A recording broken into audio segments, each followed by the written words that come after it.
Every abstract artist hits that point where they feel like their work is just boring, like nothing's popping. And to be honest with you, it has nothing to do with how you paint. It's all about knowing what to look for.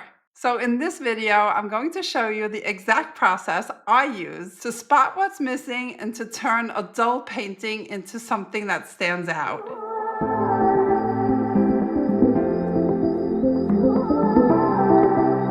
All right. So instead of just saying that this painting isn't working or getting frustrated, I look at what is actually missing. And what I see here is a painting that needs more contrast. It needs some darker values to make it more interesting to look at.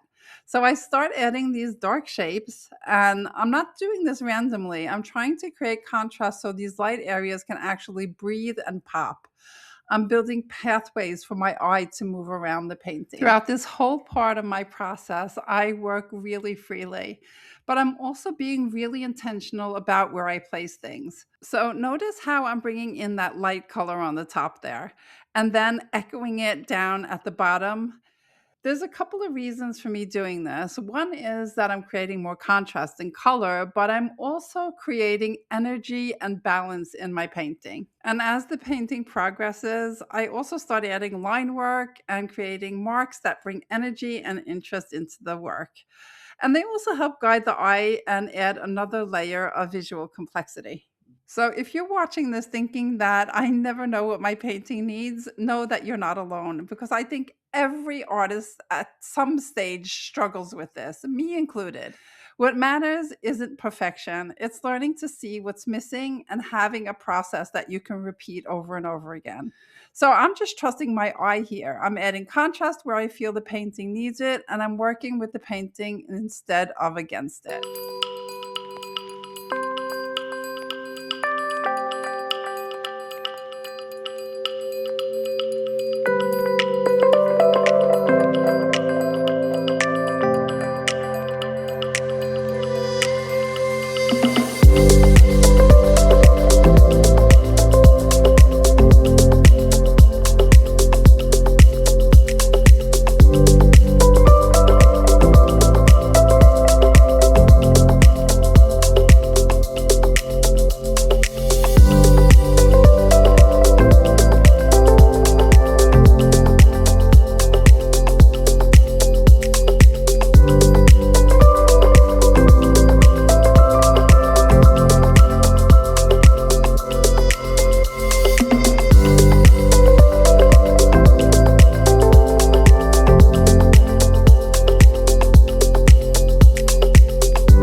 And so that's how I work through the clarity gap. I describe what I see, I identify what's missing, and then I fix it. All right, so let's look at the difference Before, everything was just blended together and my eye had absolutely nowhere to go. But now these light areas suddenly have life because of the contrast. And the painting has depth and dimension, and my eye wanders around the whole painting instead of getting stuck. So that's the clarity gap closing. I could see what was missing, the contrast, the darks, so I knew exactly what to do about it. So, my goal is also my passion, and that is to help you master the visual language of art so that you can create the art that you really love. So, if you want more specific questions that you can ask yourself during your painting process so that you can evaluate your paintings, download the Clarity Checklist. The link is in the description below. It's the tool that I wish that I had years ago. And don't forget to subscribe so that you don't miss future videos where I break down more of the visual language of art. Oh, and let me know in the comments what part of finishing your paintings trips you up the most. I read every single comment, guys. All right, that's all I have, but I'm really looking forward to seeing you again next week. Bye!